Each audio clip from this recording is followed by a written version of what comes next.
Guys, why do we have school? Why are we in school? Why? Why are you here? What? Someplace, learn and teach. Exactly, right? Learn.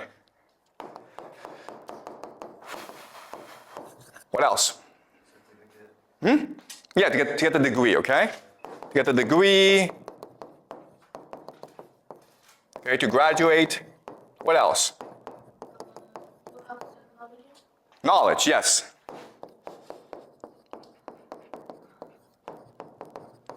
Yeah. The power chance to brainwash the students. Excuse me? I feel like give a power a chance to brainwash them. Brainwashing.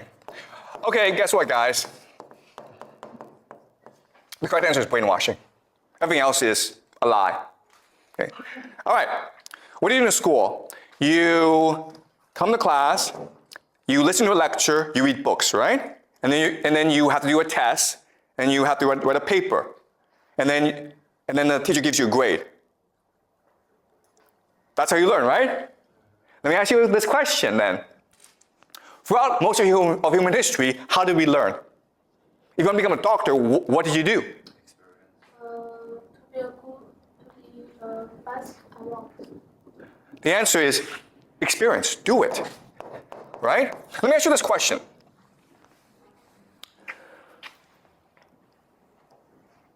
Let's say you're 12 years old. You're going to be a doctor, okay? There are two paths ahead of you. The first path is, you know what? I'm going to put you in a hospital, and you're going to learn there for like 10 years. Someone's going to mentor you.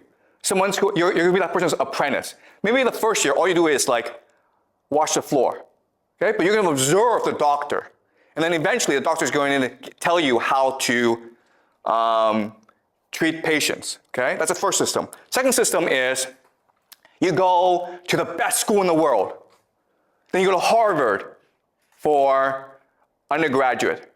Then you go to Harvard Medical School, the best medical school in the world, okay? At age 30, who's a better doctor, number one or number two? First one. Obviously the first one, right? Because the second person, the person who went to Harvard and Harvard Medical School, did not ever work in a hospital. You understand? Now, let me ask you another question. In the first system, do you have to be really, really smart to be a good doctor? No. You don't, actually. Anyone can be a doctor in the first system. Anyone. We human beings are all born with the capacity to learn anything if you wanted to learn it, right? If you want to be an engineer, if you want to be a lawyer, if you want to be a doctor, if you want to be a scientist, if you want to be anything, okay? Just go find a mentor who can teach you how to do so. And I guarantee you that you will learn how to do it well. And anyone can do this.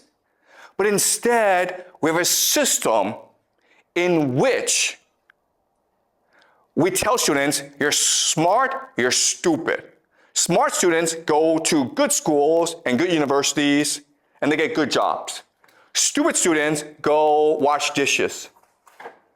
Okay? And that was not true for most of human history. It's true today, but throughout most of human history, if you had to go learn something, all you had to do was go find a teacher. And that teacher would teach you. And then you would learn it. Right?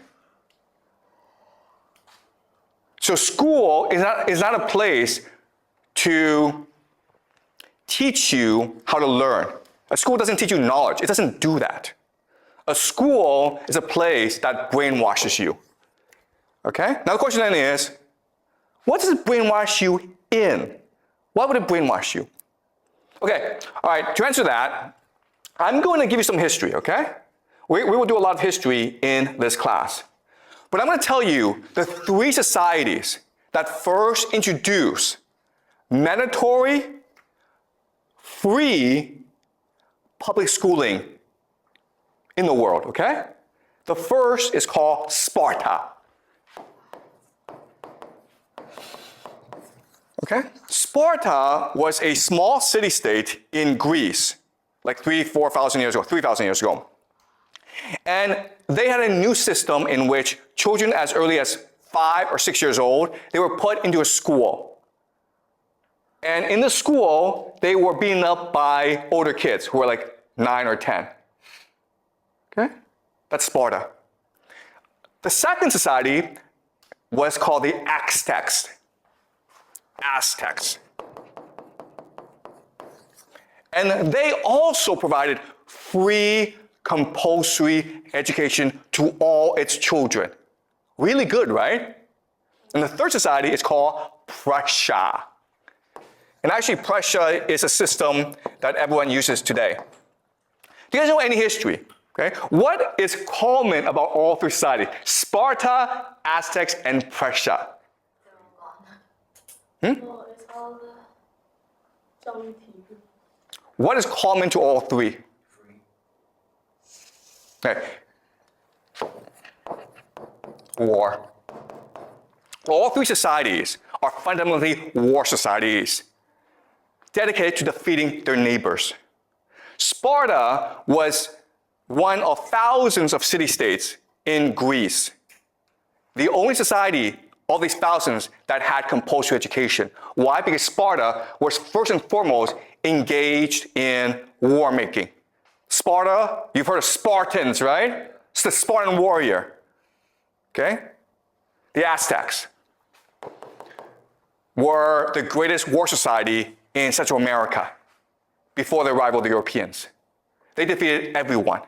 They were engaged in war. They also did a lot of human sacrifice as well. Okay, we learn about the Aztecs later on. Prussia, the Prussians, the greatest military in Europe for centuries. They were engaged in war making as well. Okay, do you understand this? Why we have schools is because schools are really good at preparing people for war. Why? Excuse me? They have people and they can teach some kids how to do with the war. Why, let me ask you this question. Why did they not have schools before? Why is it that people are like, we don't want schools? Why? Again, the Sparta, Aztecs, and Prussia were the few societies that had free public schooling. Why didn't other societies just copy them? Why? I think the knowledge should be traded with money. Okay, let me ask you this question. Let's just say you're a mother or father. And you have a child, right? What's the worst thing that could happen in your life? No parents? No, you're a mother or you're a father. You have a child, right? What's the worst thing that can happen to you in your life? Wrong. Your child is taken away from you, right? Oh. What does school do?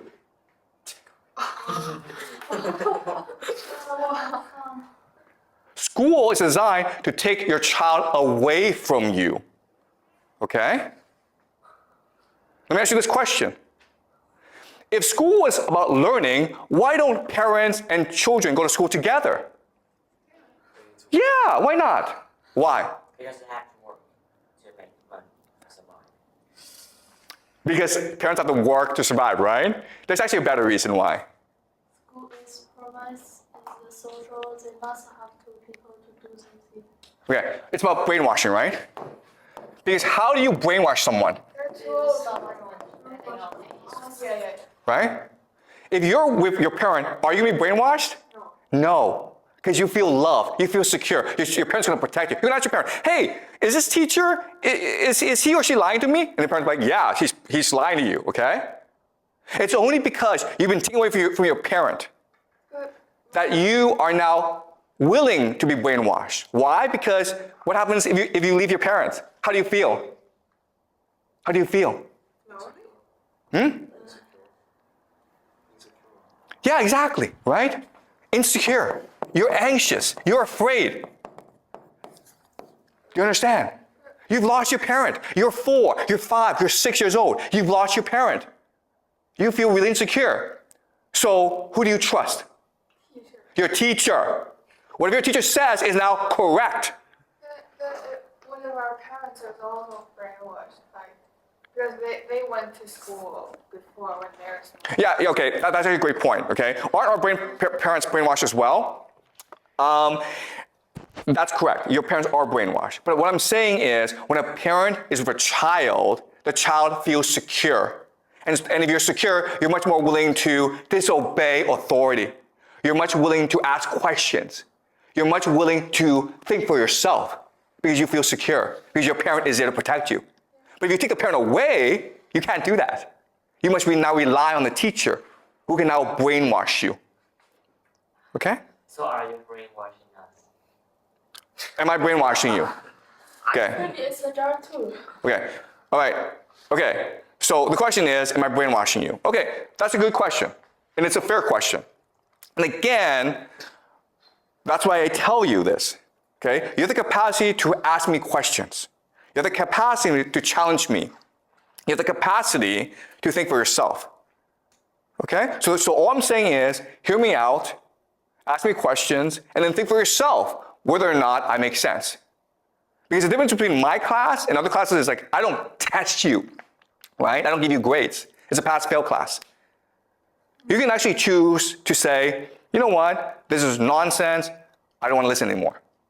I can't stop you. Okay? But in school, guess what happens if you don't come to school? Your parents get arrested. All right? Do you understand? That's the difference.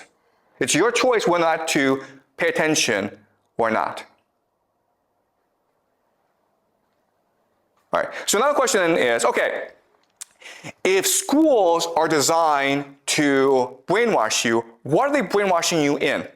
Well, they're designed to brainwash you to believe a concept called the nation state. The nation state. The schools are designed to brainwash you to think the nation state exists. It is a person, Mother China. You must love this person. You must be willing to sacrifice yourself for this person. You must be willing to dedicate yourself to this person because it is Mother China.